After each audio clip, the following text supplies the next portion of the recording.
İsrail'e karşı bugüne kadarki en büyük meydan okumaya şahitlik ettik. Sivil bir donanma Gazze'ye doğru harekete geçti. Ve 1-2-3 filan değil, yani 50'ye yakın tekne yardım malzemeleriyle ablukayı delmek için hareket etti. Birkaçı Gazze karasularına kadar girdi bile. Demek ki İsrail katliam yapmaktan korkunca kağıttan kaplanmış. Bunu hep birlikte gördük. Evet, Sumut filosundan bahsediyorum. İnsanlığın onurunu kurtaran yiğit topluluktan. En onurlularımızdan oluşan 497 kişiden. Onlar şimdi tutuklandılar. İsrail geldiklerinde terörden yargılanacaklarını söylemişti. Peki sadece sivillerden oluşan bu harekete ne olacak? Tutuklananların ülkelerine iade edilmeme ihtimali var mı? Edilmezse neler olur? Bugün hızlıca bu soruları cevaplayalım.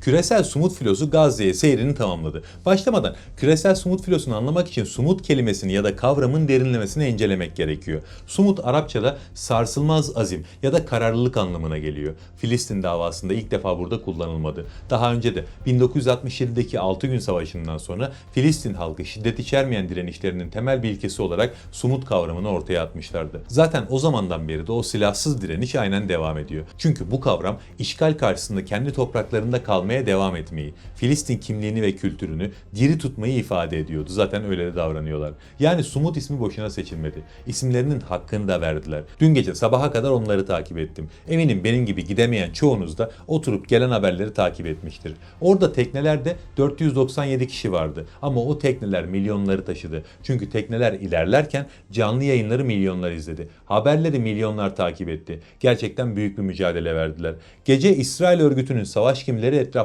sardı. Tabi bu mesele Gazze'de sivillerin üzerine bomba yağdırmaya benzemiyor. Tepki alacaklarını bildikleri için silah kullanmadan bu işi halletmeye çalıştılar. Su sıkıyorlar, tekneler motorlarını durdursun diye talimat yağdırıyorlar, tekneler motorlarını durduruyor. Örgüt teknelerden birine yönelince diğer tekneler hemen motor çalıştırıp aradan sıyrılıp devam ediyor. Müdahale edilen tekne gözaltına alınana kadar zaten diğerleri bayağı ilerlemiş oluyor. Böyle en son birkaç tekne Gazze karasularına girmeyi başardı. Gazze sahillerine ulaşamadılar ama İsrail'in o yenilmezlik algısını da çökerttiler. Demek ki 50 tekneyle İsrail'in içinden geçirebiliyormuş. Evet, belki taşıdıkları yardım malzemelerini mazlumlara ulaştıramadılar ama çok ciddi bir umut taşıdılar. Dünyaya cesaret verdiler. Bakın 20 yıldır Gazze'de abluka uygulanıyor. Şehir dört bir yandan çevrilmiş durumda. Daha önce defalarca bu ablukayı delme girişimleri yaşandı. Zaten Sumut öncesi en büyüğü bizim Mavi Marmara gemimize saldırılan girişimdi. Ama ilk defa bir sivil direniş İsrail'in ablukasını deldi geçti. Bundan sonrasındaki Sumutlar çok daha büyük olacak.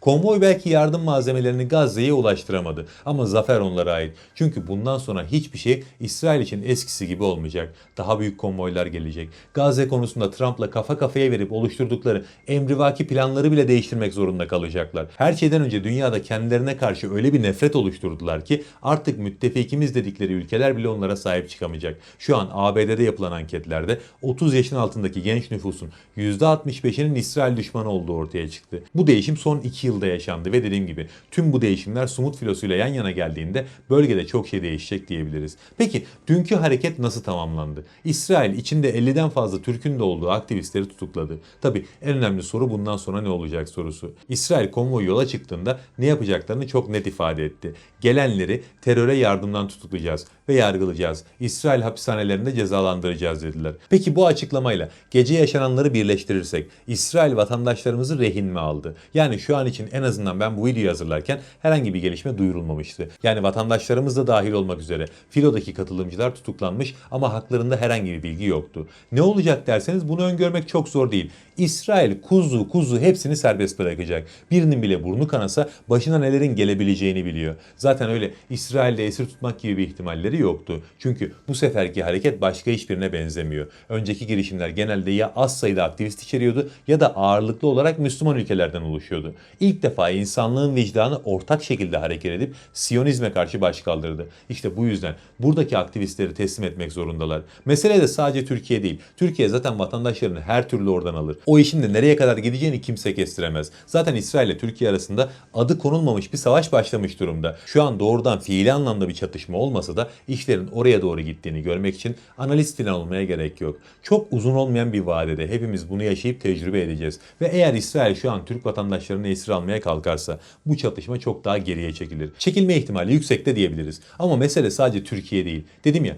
artık Batı'da da kimsenin bunlara tahammülü yok. İspanya zaten başından beri en sağlam duruşu gösteren Avrupa devleti. Kendi vatandaşları da orada. Onlar da ortalığı ayağa kaldırırlar. İngilizler deseniz aynı şekilde. Devletleri Gazze'nin yanında yer almasa da, hatta doğrudan İsrail'e destek verse de halkları tam anlamıyla Gazze destekçisi. İngiltere'de son aylarda her hafta sonu Gazze mitingleri düzenlendi ve her mitinge yüz binlerce insan katıldı. İngiltere nasıl oldu da Filistin'i devlet olarak tanıdı sorusunun cevabı bile burada yatıyor. Ama esas ses getirecek yer bence oralar değil. İtalya olacak. İtalyan halkı gerçekten çok delikanlı çıktı. Daha önce İtalya'da hayatı durdurmuşlardı. Bu sefer de aynı şekilde davranıyorlar. İtalyan Başbakanı Meloni kesinlikle Gazze'yi desteklemiyor. Zaten İtalyanların genel olarak öfkesi de buradan kaynaklanıyor. Gazze'ye destek vermesi için onu sıkıştırmaya çalışıyorlar. Bunun için daha önce 24 saatliğine İtalya'da hayatı durdurmuşlardı. Havayolu ulaşımı dışında İtalya'yı tamamen kapattılar. Şimdi Sumut filosuna İsrail'in müdahalesiyle birlikte daha da büyüğüne başladılar. Yeniden hayatı durdurdular.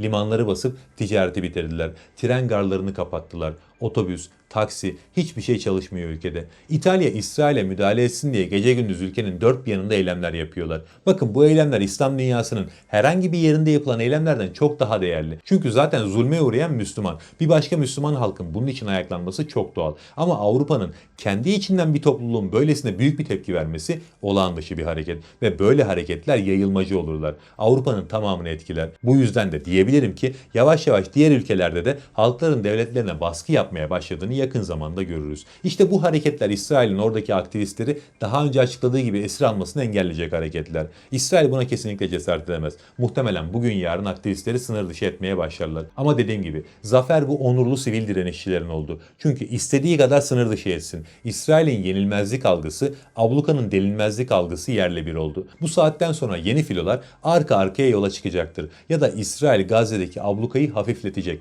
Hafifletmek zorunda. Kendi imajını zaten bundan sonra kolay kolay toparlayamaz. Hele ki bu filoya müdahalesi o imajın iyice yerin dibine girmesini sağladı. Yani bundan sonra Gazze'deki ablukayı hafifletmeye kalkarlarsa bunun imaj düzeltme hareketi olduğunu düşünmeyin. Onu yapamayacaklarını onlar da biliyorlar. Yeni gelecek konvoyları engellemeye çalışacaklar ama engellemeleri mümkün değil. Bundan sonra insanlığın vicdanı akın akın Gazze'ye gelmeye devam edecek. Bir de son bir ekleme yapayım. Daha İsrail bu konuyla ilgili alacağı esas tepkiyi de almadı. Çünkü birçok yerde şu an konvoyla ilgili gelişmelerden insanların haberi bile yok. ABD'de medya kuruluşlarının büyük çoğunluğu, özellikle de önde gelenleri habere hiç yer vermedi. Hadi bu anlaşılır. Ama işin daha da garip kısmı, Körfez ülkelerinin bile çoğunda haber bültenleri bu konuyu ya hiç işlemedi ya da sadece bir altyazıyla geçiştirdiler. Avrupa'da da birçok yerde durum tam olarak böyleydi. Ama artık sosyal medya çağındayız. Yani artık bir şeyleri gizleme şansları yok. En ilgisiz olan insanların bile sayfalarına filo ile ilgili paylaşımlar düşmeye başlayacak ve Batı'da her yerde daha fazla halk hareketi görmeye başlayacağız. İsrail için kabus da bundan sonra başlayacak. Yani kısacası Sumut filosu adına yakışır şekilde kararlılıkla ilerledi ve zafer kazandı. İnşallah bu zafer çok kısa bir süre içinde Gazze'deki mazlumların nefes almasını sağlayacak. 497 yiğit insanın akıbetlerini de Türk olsun olmasın hep birlikte takip ediyor olacağız. Allah'a emanet olun.